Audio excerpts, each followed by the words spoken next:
우리가 이제 주님께서 이 땅 가운데에 오셔서 하신 일에 대해서 살펴보았습니다. 첫 번째로는 뭐였어요, 여러분?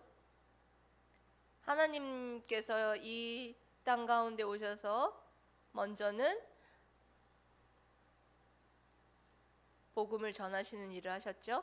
하나님 나라에 대해서 전하기 위해서 가르치고 또 전파하고 병자들을 고치시고 하는 그런 일들을 통해서 복음을 전하였습니다. 하나님의 나라가 이미 이 땅에 임하였다. 주님과 함께 통치가 일어나는 그곳에는 이미 하나님의 나라가 임하였다라는 것입니다. 그러니까 병든 자가 일어나고 눈먼 자가 보게 되고 안진뱅이가 일어나고 중풍병자가 일어나고 하는 이런 병고침의 능력이 나타나는 이 하나님의 통치가 있는 이곳이 바로 하나님의 나라가 임하였고, 이 일을 위해서 주님께서 오셨다. 그래서 두 번째로 이 모든 일들을 위해서 죄에 빠져서 정말 멸망의 길을 가고 있는 모든 인류에게 주님께서 오셔서 두 번째로 하신 일은 무엇이었느냐? 속죄의 죽음이었다. 나를 대신해서 심판당하시고 십자가에 못 박혀 죽으셨다. 오늘 오전에도 이 설교를 굉장히 중요하게 계속해서 강조해서 말씀을 드렸습니다. 그래서 주님이 오셔서 한 그 속죄의 죽음은 여러분 완벽하다? 완벽하지 않다. 완벽하다. 예. 그래서 여러분들 사탄이 여러분들을 때로는 속일 거예요. 그 속죄의 죽음이 완벽하지 않은지도 몰라. 예? 선악의 나무의 열매를 따먹으면 너희들의 눈이 밝아져서 하나님처럼 될 거야. 이렇게 유혹했던 것처럼 사탄이 여러분들, 주님께서 우리를 위해서 십자가에 못 박혀 죽으신 이 속죄의 죽음이 완벽하지 않다. 너희들이 그렇게 죄를 짓고 그렇게 몹쓸 짓을 해놓고도 너가 어떻게 하나님 앞에 가겠느냐, 천국에 가겠느냐, 하나님의 자녀라고 부르겠느냐 하면서 참소할 때가 있을 거예요. 그런데 그럴 때는 이 말씀을 여러분 잡아야 돼요. 부여 잡아야 돼요. 뭐냐? 예? 주님의 속죄의 죽음은 완벽하다. 그렇기 때문에 내가 정말 예전에 어떤 잘못을 저질렀어도 완벽하게 나의 현재, 미래, 과거의 모든 죄까지 다 깨끗하게 씻어준 줄 믿어야 한다라는 것입니다. 그래서 어떤 목사님은 목사 안수를 앞두고 이 큰 굉장히 시험에 걸렸었대요. 그래서 그때에 사탄이 속에서 그런 질문을 하더래요. 니까짓게 너 같은 죄인이 어떻게 목사가 된다고 목사 안수를 받으려 하느냐 이러면서 참소하고 이렇게 주님 앞으로 나아가지 못하도록 하더라는 거예요. 그런데 그때에 목사님께서 붙잡았던 것은 주님의 속죄의 죽음은 완벽한 것이다 라는 것을 붙잡았을 때에 정말 그래, 나도 그렇게 용서받지 못할 죄인이지만 주님께서 나를 위해서 대신 속죄의 죽음을 죽으셨고, 그 속죄의 죽음은 현재, 과거, 미래까지 완벽한 용서의 죽음이었다라는 것을 여러분들이 믿으며 나아가시기를 바랍니다. 그래서 세 번째로 주님이 하신 일이 또 무엇이었느냐? 부활하셨다. 그래서 지난주에 부활에 관하여서 조금 여러분들과 은혜를 나누면서, 부활하심은 구약의 예언대로 이루어진 사건이고, 또한 부활은 언제 이루어졌느냐? 부활은 언제, 예수님이 언제 부활하셨습니까? 지난주에 제가 말씀드렸죠? 주일날. 예. 주일날, 지금 저희들이 그래서 주일날, 일요일날 예배를 드리는 게 주님이 우리를 대신해서 십자가에 못 박혀 죽으시고 3일 만에 부활하신 것을 기념하고 감사해서 우리가 주일날 모여서 예배를 드리는 겁니다. 그래서 그와 같이 일요일날 부활하셨다라는 사실에 대해서까지 우리가 지난주에 살펴보았습니다. 그래서 오늘 나가야 될 부분은 이제 계속해서 부활하심인데요. 부활하심은 어떻게 주님께서 부활하셨느냐? 성부와 자신과 성령의 권능으로 살아나셨다라고 말씀하시고요. 그리고 우리에게 보장하시고 사람들에게 보이심으로, 그리고 제자들에게 나타나심으로 부활은 확실한 것이다 라는 것을 우리에게 가르쳐 주는 것입니다. 먼저는 예수님의 부활은 성부 하나님이 권능으로 살아나셨다. 사도행전 2장 24절 띄워주시기 바랍니다. 시작. 하나님께서 그를 사망의 고통에서 풀어 살리셨으니 이는 그가 사망에 매여 있을 수 없었습니다. 아멘. 예수 그리스도께서는 성부 하나님의 그 권능으로, 여기 보면 그를 사망의 고통에서 풀어 살리셨다. 그러니까 살리시는 그 하나님의 권능으로 그렇게 부활하게 하셨다는 것이죠. 계속해서 성부의 권능으로 살리셨다는 말씀이 사도행전 3장 15절에 이렇게 기록되어 있습니다. 생명의 주를 죽였도다. 그러나 하나님이 죽은 자 가운데에서 그를 살리셨으니 우리가 이 일의 증인이라. 아멘. 누구의 권능으로 예수님이 살아나셨느냐? 성부 하나님의 권능으로 살아나셨다라고 말씀해 주시죠. 그리고 또 부활하심은 예수님 자신의 권능으로, 요한복음 2장 19절 말씀, 요한복음 2장 19절 말씀 읽어보세요. 시작. 예수께서 대답하여 이르시되 너희가 이 성전을 헐라 내가 사흘 동안에 일으키리라. 아멘. 여러분, 얼마 전에 이 말씀은 우리가 살펴봤죠. 예수님께서 성전 척결 사건을 통하여서 이 뜻을, 이 의미에 대해서 알지 못하는 유대인 바리새인들에게 자신이 이와 같은 성전 척결 사건을 한 것이 어떤 의미를 가지고 있는지에 대해서 설명하는 그 대목 중에 하나였죠. 너희가 이 성전을 헐라 내가 사흘 동안에 일으키리라. 여기서 예수님이 말씀하시는 이 성전은 누구를 가리키는 건가요? 건물의 성전을 가리키는 건가요? 아니면은 주님 자신을 가리키는 건가요? 네, 맞습니다. 예수님 자신의 몸을 가리키는 거예요. 자신이 십자가에 못 박혀 죽으시는 것, 이것에 대해서 나의 이 몸을 죽여라, 이런 말이에요. 너희들이 나를 십자가에 못 박아서 죽여라. 그렇게 하면 내가 사흘 동안에, 사흘, 하루, 이틀, 사흘, 3일 동안에 일으키리라. 이렇게 부활에 대해서 말씀하시고, 그렇게 내가 살아날 것이다. 그러니까 자기 권능으로, 예수 그리스도의 권능으로 살아날 것이다 라는 것에 대해서 말씀하고 있습니다. 계속해서 또 예수님의 권능으로 살아나실 것을 말씀하신 부분이 요한복음 10장 18절 말씀입니다. 읽어보실까요? 이를 내게서 빼앗는 자가 있는 것이 아니라 내가 스스로 버리노라. 나는 버릴 권세도 있고 다시 얻을 권세도 있으니 이 계명은 내 아버지에게서 받았노라 하시니라. 아멘. 오늘 오전에 설교에서도 모세가 광야에서 뱀을 든 것 같이 인자도 들려야 하리니, 이렇게 예수님께서 니고데모에게 복음을 전했지 않습니까?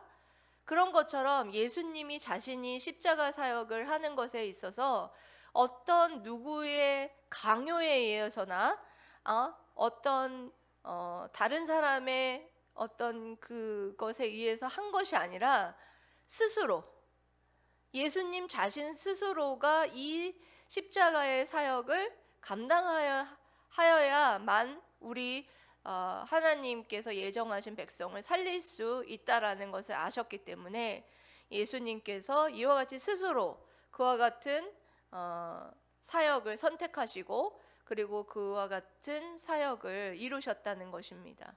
그래서 이를 내게서 빼앗은 자가 있는 것이 아니라, 그래서 이런 말을 하는 거예요. 내가 스스로 버리노라. 그러니까 스스로 목숨을 버린다는 거예요. 나는 버릴 권세도 있고 다시 얻을 권세도 있으니 이 계명은 내 아버지에게서 받았노라. 그러니까 아버지께서 이와 같이 말씀하셔서 십자가에 못 박혀 죽으시고 다시 사는 그런 사명을 감당하셨고, 스스로 또한 자신의 몸을 자신의 그 권세와 그 능력으로, 권능으로 살아나게 하셨다라는 것을 증명하고 계십니다. 그리고 또 어떤 권능으로 살아나셨느냐? 성령의 권능으로 살아나셨다. 베드로전서 3장 18절 이렇게 말씀하시죠. 여러분 읽어보십시다. 시작. 그리스도께서도 단번에 죄를 위하여 죽으사 의인으로서 불의한 자를 대신하셨으니 이는 우리를 하나님 앞으로 인도하려 하심이라. 육체로는 죽임을 당하시고 영으로는 살리심을 받으셨으니. 아멘. 네, 육체로는 십자가에서 죽은 것 같지만 성령의 권능과 능력으로 어떻게 하셨나? 살리심을 받았다. 이 살리심을 받은 것이 살리심을 받음으로 부활하셨다라는 말씀이십니다. 그렇게 성부 하나님, 성자 하나님, 성령 하나님, 삼위일체 하나님의 권능으로 예수님께서는 어떻게 하셨나? 다시 살아나셔서 누구에게 보이셨느냐? 먼저는 사람에게 보이셨죠. 요한복음 20장 16절에 여러분 보이셨어요. 읽어보실게요. 시작. 예수께서 마리아야 하시거늘 마리아가 돌이켜 히브리 말로 라보니 하니 이는 선생님이라는 말이라. 아멘. 지금 예수님께서 십자가에 못 박혀 죽으시고 3일 만에 부활하신 것을 누구에게 보였느냐? 예수님의 그 장사를 지내려고 여인 3명이 그 무덤으로 찾아갑니다. 그때에 마리아에게 그 예수님께서 나타나셔서 다시 부활하셔서 돌이켜서 마리아가 돌이켜 그 예수님을 보게 되자 마리아가 돌이켜서 선생님 하고 이렇게 부르는 그런 장면을 보여주고 있습니다. 그래서 사람에게 보이심으로 말미암아 예수님께서 다시 사셨다라는 것을 말해주고 있습니다. 계속해서 제자들에게도 보이셨는데요. 고린도전서 15장 4절에서 8절 말씀까지입니다.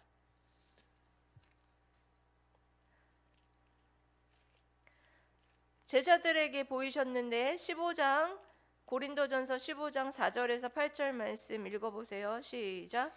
장사 지낸 바 되셨다가 성경대로 사흘 만에 다시 살아나사 게바에게 보이시고 후에 12 제자에게와 그 후에 500여 형제에게 일시에 보이셨나니 그 중에 지금까지 대다수는 살아있고 어떤 사람은 잠들었으며 그 후에 야고보에게 보이셨으며 그 후에 모든 사도에게와 맨 나중에 만삭되지 못하여 난 자 같은 내게도 보이셨느니라. 아멘. 여러분, 예수님께서는 십자가에 못 박혀 죽으시고 장사 되시고 뭐 되시고?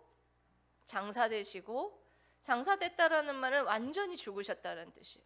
완전히 죽으셨다가 어떻게 하셨느냐? 3일 만에 성경대로 다시 부활하셔서 누구에게 보이셨느냐면 제자들에게 보였다는 거예요. 여러분, 예수님을 따르는 제자가 우리가 성경에 기록되어 있는 12 제자 외에도 많은 제자들이 따랐어요. 근데 여기 보면 특별히 그 중에서 게바는 누군지 아시죠? 베드로.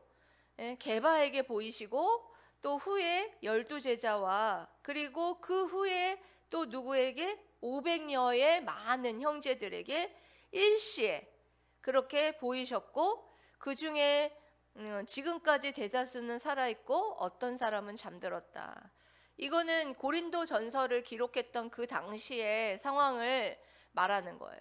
그러니까 고린도 전서 15장이 기록되었을 당시에 그 바울이 그와 같이 복음을 전하고 다니고 했을 때 그 당시에 예수님이 부활하신 것을 목격한 사람이 있었다는 거예요.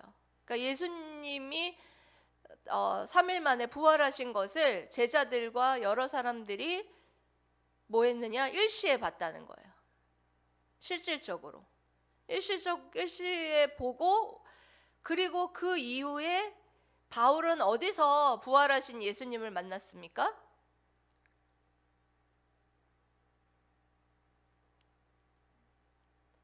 네? 예수님을 믿는 자들을 잡으려고 어디로 공문서를 가지고 가는 도상에서, 그렇죠. 다메섹 도상에서 예수님께서 사울아 사울아 네가 어찌 나를 박해하느냐, 이렇게 부활하신 예수님을 만나게 됩니다. 그래서 지금 바울은 자기에게도 보이시고, 그리고 야고보에게도 보이시고, 그렇게 제자들에게 보이셨다, 이렇게 설명하고 있습니다. 계속해서 여러분 요한일서 1장 1절에서 2절 말씀도 한번 읽어보겠습니다. 시작. 태초부터 있는 생명의 말씀에 관하여는 우리가 들은 바요 눈으로 본 바요 자세히 보고 우리의 손으로 만진 바라. 이 생명이 나타내신 바 된지라. 이 영원한 생명을 우리가 보았고 증언하여 너희에게 전하노니 이는 아버지와 함께 계시다가 우리에게 나타내신 바 된 이시라.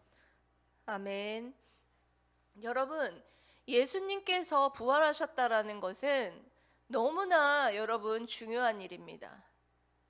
예수님께서 부활하시지 않았다면 우리의 믿음이 헛것이고, 그리고 우리가 이렇게 신앙생활을 힘들게 할 필요가 없어요. 하지만 예수님께서 부활하셨다는 것은 여러분 어떤 의미가 있어요? 예수님을 부활의 뭐라고 하죠? 부활의 첫 열매 되셨다고 합니다. 그러면 그건 무슨 얘기냐? 부활의 첫 열매가 있다는 것은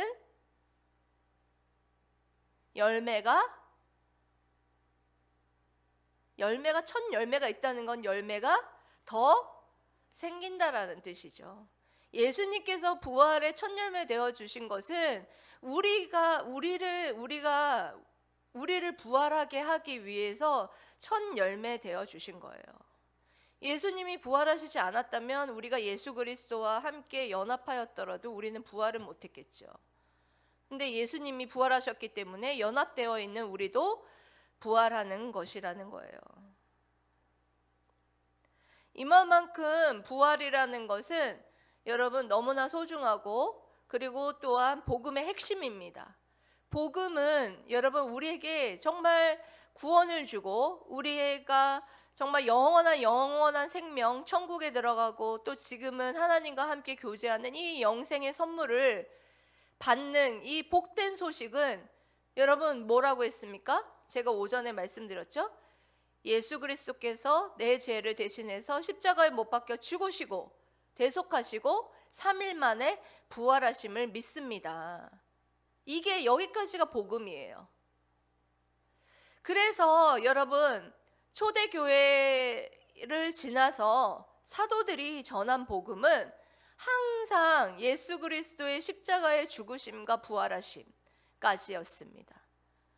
여러분 우리 신앙생활하는 우리들도 부활하심까지를 믿는 게 진정한 여러분 구원에 이르는 믿음이에요. 그런데 많은 사람들이 그냥 십자가의 죽으심 거기로 끝나고 부활하심까지 믿는 그 부활의 신앙을 갖고 있는 사람들이 너무나 적다는 것입니다. 그래서 부활을 소망하지 않는 거예요. 모르니까. 근데 부활하면 우리가 어떤 모습으로 부활하는지를 알게 되면 부활을 여러분들이 소망하게 될 것입니다.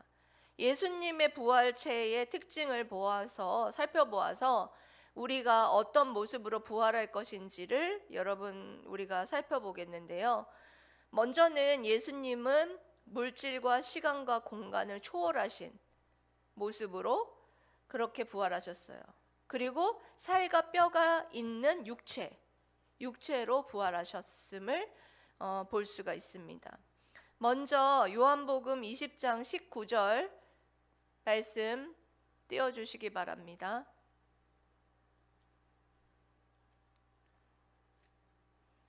읽어보세요. 시작. 이날 곧 안식 후 첫날 저녁 때 제자들이 유대인들을 두려워하여 모인 곳에 문들을 닫았더니 예수께서 오사 가운데 서서 이르시되 너희에게 평강이 있을지어다. 아멘. 여러분, 지금 이 제자들은 예수님의 제자라는 어떤 그런 타이틀 때문에 이제 잡혀갈까 두려워서 문을 꽁꽁 닫고 어떻게 했느냐? 숨어 있었어요. 그런데 그때에 예수님께서 어떻게 하시는 걸 여기 이 말씀을 통해서 볼 수 있나요? 문들을 닫았더니 문을 다 닫고 있다는 거예요. 닫고 있었는데 예수께서 들어오셨다는 거죠. 벽을 뚫고 시공간을 초월해서 들어와 서서 이르시되 너희에게 평강이 있을지어다. 아멘. 여러분, 이렇게 예수님께서는 부활하셔서 어느 곳에나 있을 수 있는 영이시기도 하고, 그리고 또한 살과 뼈가 있는 육체로 부활하셨음을 볼 수가 있어요. 요한복음 20장 20절에 말씀을 읽어볼게요. 시작. 이 말씀을 하시고 손과 옆구리를 보이시니 제자들이 주를 보고 기뻐하더라. 아멘. 여러분, 제자들이 처음에는 예수님이 부활하신 것을 믿지 못했어요. 그리고 특히 도마도 그랬고요. 그런데 예수님께서는 제자들에게 이 손과 옆구리를 보아라. 그 손과 옆구리가 어떻게 돼 있었을까요? 십자가에 못 박혀서 구멍이 뚫려 있었고 옆구리는 창으로 찔려서 뚫려 있었을 거예요. 그런데 그것을 봐라. 그 보라고 한 것은 뭘 의미하느냐? 바로 육체가 있다는 것을 알려주시는 겁니다. 그래서 그렇게 제자들에게 보일 때에 도마가 없었어요. 그런데 도마에게 다시 한번 기회를 주시죠. 요한복음 20장 27절에 띄워주세요. 시작. 도마에게 이르시되 내 손가락을 이리 내밀어 내 손을 보고 내 손을 내밀어 내 옆구리에 넣어보라.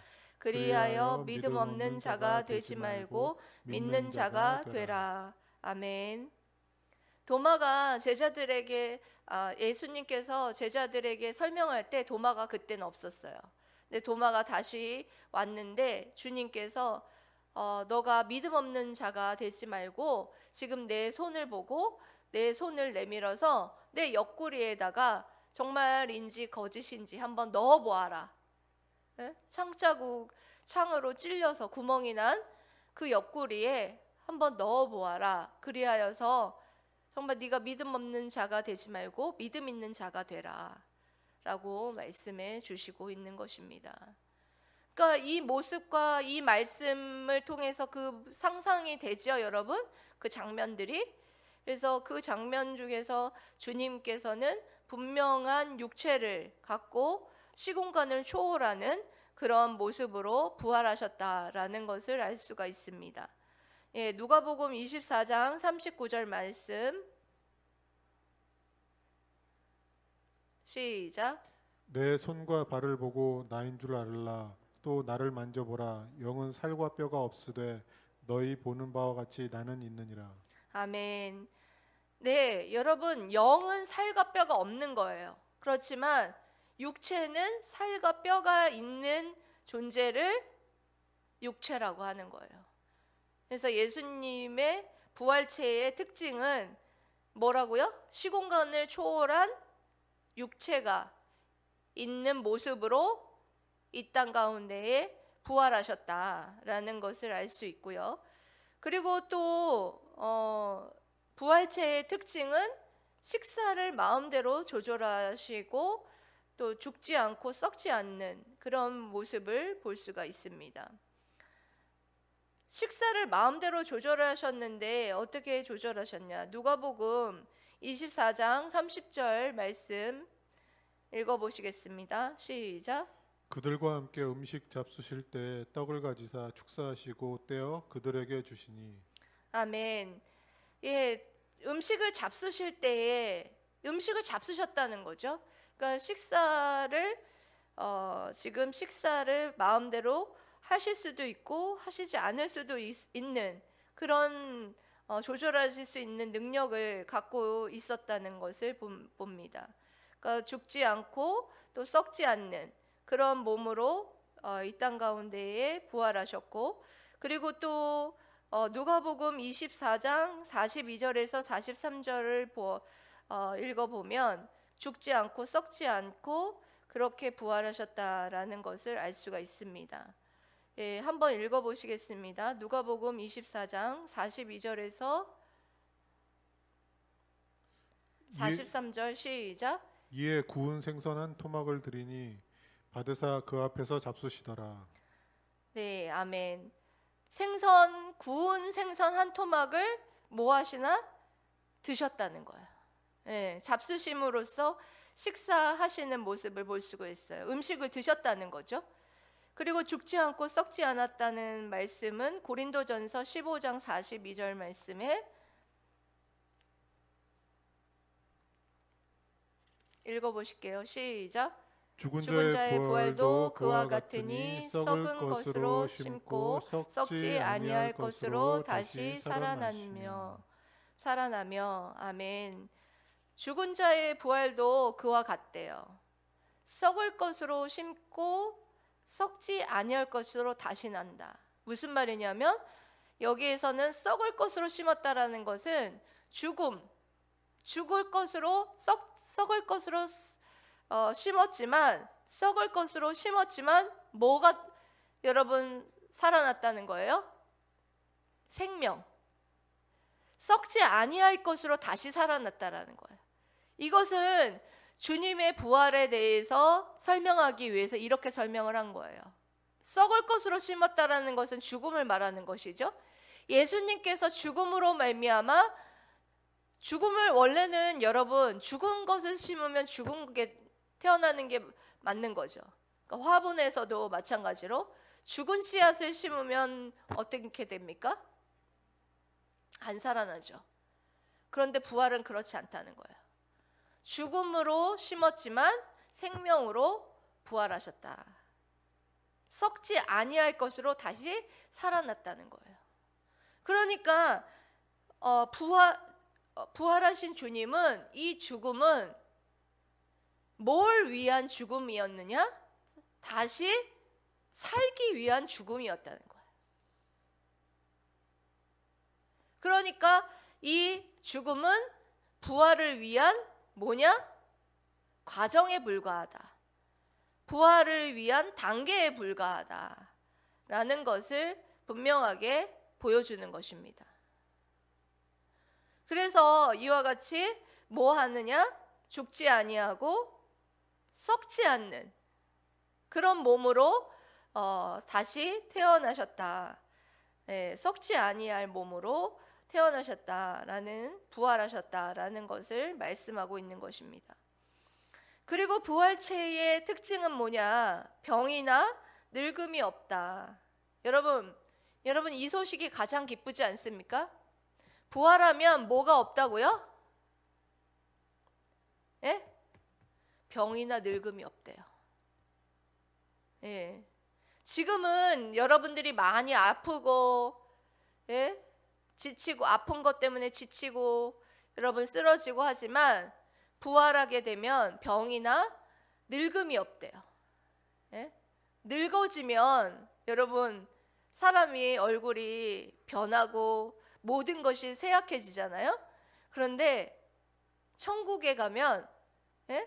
여러분 부활하게 되면 그런 것이 하나도 없어진다는 거예요. 그래서 영생하는 거예요. 예. 부활하고 나면 영원히 죽지 않기 때문에 늙음이 없는 거예요. 영원히 살기 때문에 병이나 늙음이 없는 것이고, 병이 없으니까 늙지 않고 병이 없으니까 죽지 않는 거예요. 예. 다니엘서 12장 2절 말씀에 여러분 읽어보시겠습니다. 땅의 티끌 가운데서 자는 자 중에서 많은 사람이 깨어나 영생을 받는 자도 있겠고 수치를 당하여서 영원히 부끄러움을 당할 자도 있을 것이다. 아멘. 우리가 여러분 죽으면 영혼과 육체가 분리됩니다. 예수 그리스도를 믿어서 여러분 죽으면 그 영혼은 천국에 가요. 육체는 예수님이 다시 오셔서 연합 가운데에 이제 부활할 것을 기다립니다. 그런데 이 불신 가운데에 죽은 사람은 그 영혼은 지옥에 가요. 그리고 또 주님이 오셨을 때 우리 믿는 자들만 부활하는 것이 아니라 믿지 않았던 그 자들도 부활하는데, 어떤 부활이냐? 수치의 부활을 이룬다는 거예요. 수치의 부활을 이루어서 영원한 영벌로 가는 거예요. 그리고 우리 믿는 자들은 무슨 부활로 이루어지느냐? 영생을, 그런 자들 중에 많은 사람이 깨어나서 영생을 받는 자도 있고, 영원한 생명으로 이제 들어가는, 육체와 영혼이 연합이 되어서 이제 영원한 생명에 들어가는, 그렇게 부활하는 사람도 있을 것이다 라고 말씀하고 있는 것입니다. 여러분 믿습니까? 여러분 믿습니까? 아멘. 이 부활을 이렇게 여러분 주님이 오시면 이렇게 이루어질 것이고, 또한 주님께서 부활하신 부활의 첫 열매 되어서 내가 이렇게 오면 너희들이 내가 이렇게 병이나 늙음 없고 이렇게 되는 것처럼 너희들도 이렇게 부활체가 되면, 부활을 이루면 이와 같은 병이나 늙음 없는 그런 부활을 이루게 될 것이다 라고 말해 주시고 계십니다. 끝으로 요한복음 5장 28절에서 29절 말씀 읽어보겠습니다. 이를 놀랍게 여기지 말라. 무덤 속에 있는 자가 다 그의 음성을 들을 때가 오나니 선한 일을 행한 자는 생명의 부활로, 악한 일을 행한 자는 심판의 부활로 나오리라. 아멘. 29절 띄워놓으세요. 여러분 여기 선한 일을 행한 자, 잘 들으세요. 여러분 여기 제일 중요한 말씀이니까. 선한 일을 행한 자는 뭐예요? 착한 일을 행한 자인가요? 아니에요. 예수 그리스도를 믿는 것이 가장 선한 일입니다. 예수 그리스도를 믿는 자는 무슨 부활로? 생명의 부활로. 가장 악한 일이 뭐냐? 예수 그리스도를 믿지 않는 거예요. 악한 일을 행한 자는 무슨 부활로? 심판의 부활로 나오리라. 분명히 말씀하셨습니다.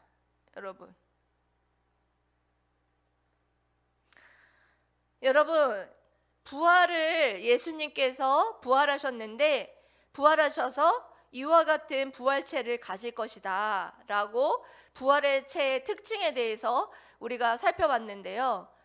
여러분 우리도 부활하면 주님의 이 부활체와 같이 이렇게 부활할 것이다 라는 것을 믿고 여러분 소망하시면서 정말 부활을 소망하는, 그리고 예수 그리스도를 믿어 생명의 부활로 모두 부활하시게 되시기를 주님의 이름으로 사랑하고 축복합니다. 아멘. 기도하겠습니다.